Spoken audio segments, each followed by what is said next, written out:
Hey ho Pop Gengs!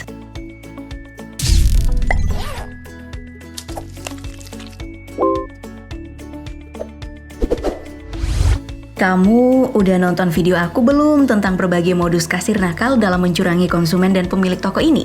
Nah, kali ini bakal kembali lagi nih kita membahas berbagai aksi pegawai nakal yang merugikan pelanggan yang terekam kamera part kedua. Agar kejadian ini tidak terulang dan membuat kita semua semakin waspada, yuk langsung disimak sampai habis. Ini udah saya foto ini, sama bandrolnya berapa? Udah. Yang pertama, ada video viral tentang seorang pelayan di McDonald's STC Senayan yang dikeluhkan oleh pengguna Twitter @jjprofilid.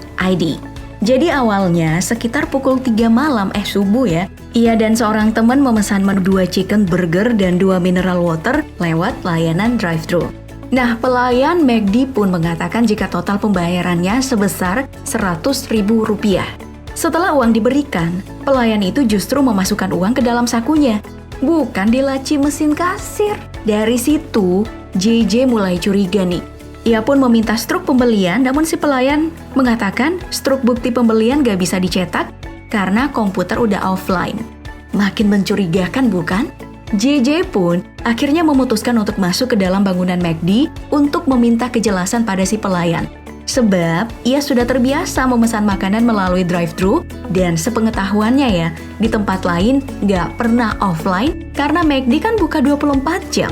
Dia pun kembali meminta struk dan akhirnya diberikan. Tahu nggak berapa jumlah struknya? Hanya Rp51.800.000. Lah, kalau aku jadi JJ pasti kesal juga sih. JJ pun meminta kejelasan bersama temannya kepada si pelayan. Alih-alih minta maaf, si pelayan berdalih kalau tadi itu doi belum ngambil printer. Saat ditanya kenapa duit kembalian yang gak dibalikin, doi cuman pergi, gak mau nanggepin sambil bilang, terserah. What? Gak sampai 24 jam, kabar ini pun jadi viral. Masalah ini segera direspon dengan baik oleh pihak McDonald's. Ternyata pelayan itu udah lama bermasalah. Jadi pihak McDonald's Indonesia langsung menindak dan memberhentikan ia dari pekerjaannya secara langsung.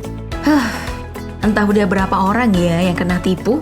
Kamu nipu kita, kamu nggak mau ngasih bon. Nggak mau ngasih bon gimana? Kamu nggak mau ngasih. Oke, sekarang kita pindah ke kasus kecurangan lainnya yang terjadi di SPBU. Kamu para pengendara juga harus waspada nih. Yang pertama terjadi di Manokwari, Papua Barat tahun 2017 lalu. Awalnya saat akan membeli solar, pria ini melihat SPBU Sanggeng Manokwari sedang sepi kendaraan. Jadi sisi kanan dan kiri mesin itu kosong. Petugas kemudian mengambil nozzle atau selang BBM dari sebelah kanan untuk melihat meteran mesinnya. Kecurigaannya benar terbukti.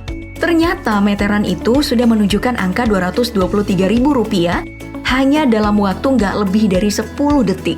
Ia pun bertanya, kok meterannya sangat cepat? Si petugas pun menjawab bahwa memang sudah biasa seperti itu. Kemudian perhatian pria ini akhirnya sempat teralihkan oleh petugas pria yang datang menghampiri dan basa-basi.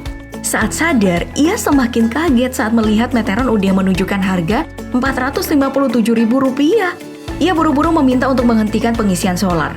Kemudian mengancam bahwa ia akan melaporkan kejadian ini pada sang manajer.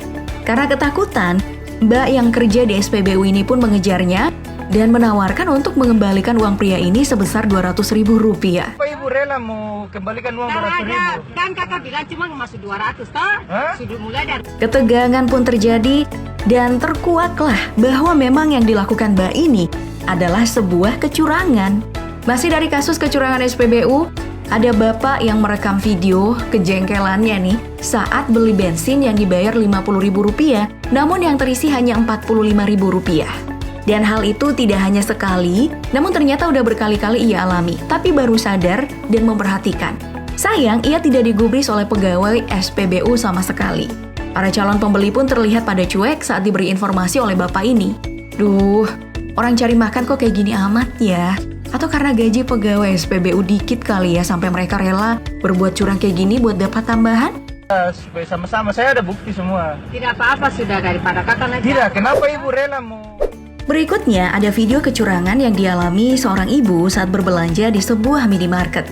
Ia marah-marah saat sadar kalau harga total belanjaan yang mestinya hanya Rp173.000 tiba-tiba naik jadi Rp400.000. Kalian nipu konsumen kayak gini loh. Saya belanja cuma 223, kalian buat 402.000 loh. Ibu-ibu mana sih yang gak marah coba kalau kejadiannya seperti ini? Pengalaman yang sama juga dialami oleh seorang bapak yang terdengar dari logatnya sih seperti orang Medan. Bandrol yang Anda letakkan sama ini udah saya foto ini. Sama bandrolnya berapa? Jadi bapak ini komplain karena saat membayar, harga distruk dengan yang dipajang di etalase selisihnya lumayan jauh. Waduh. Jangan-jangan kamu juga udah pernah ngalamin nih tapi gak sadar. Kalian nipu konsumen kayak gini loh. Saya belanja cuma 223, kalian buat 402.000 loh. Next, ada HRD yang kedapatan minta uang pada calon pegawainya. Jadi pria yang merekam video ini sedang melamar kerja di perusahaan Mbak HRD ini nih. Ya ampun, baru sesi interview aja udah dipalakin ya. Katanya harus setor 300.000 dulu sebagai jaminan untuk proses data. Nanti bakal dikembaliin kok. Kan hari ini Bapak nyandap 300.000 tuh untuk proses datanya, tapi sukan kerja dibalikin jaminan hukum. Ya elah, mana mas pelamar kerja cuman bawa duit 30.000 doang. Diembat juga. Betul-betul ya mbak ini. Jadi penasaran doi kerja di perusahaan mana sih? Kan hari ini Bapak nyandap 300.000 tuh untuk proses datanya, tapi sukan kerja dibalikin jaminan hukum. Eits, tapi nggak cuma pegawai yang bisa berbuat curang loh. Coba kamu perhatikan dalam video ini. Terlihat, ada seorang pembeli yang mencoba mengelabui kasir minimarket. Awalnya, ia akan membayar Hubba Bubba Bubble Gum seharga 9 sen dengan menyerahkan uang $50. Sambil mengajak kasir bercerita tentang betapa susahnya jika mendapat shift malam. Namun kasir ini tetap berusaha fokus mengerjakan pekerjaannya, menghitung uang kembalian. Sang kasir pun memberikan kembalian sebesar $48 dan 91 sen. Kemudian, pria ini terlihat sedang sibuk menghitung uang kembaliannya dan menyadari kalau sebenarnya ia punya uang kecil. Ia pun meminta pada sang kasir untuk menukar uang $50-nya tadi dengan uang kembalian yang ia punya, ditambah $2 yang ia miliki. Di sini sang kasir mulai dibuat sibuk nih dengan menghitung ulang uang yang ia terima. Belum selesai menghitung, pria ini memberikan kembali uang $50 yang ada di tangannya dan mengatakan berarti jika ditambah $50 totalnya adalah $100 bukan? Nah, pada momen inilah sang kasir baru menyadari bahwa pria ini sedang berusaha mengelabuinya agar bisa dapetin uang lebih. Padahal dari awal uang yang ia punya hanyalah $50. Bisa-bisanya doi minta diberi $100. Sang kasir pun akhirnya memarahi balik si pria ini dan mengatakan bahwa ia tahu trik apa yang sedang ia lakukan. Lalu menyuruh pria itu pulang sebab ia tak lagi ingin meladeninya. Duh, ini pesan buat para kasir di luar sana ya. Jangan sampai kamu terkecoh dengan trik semacam ini.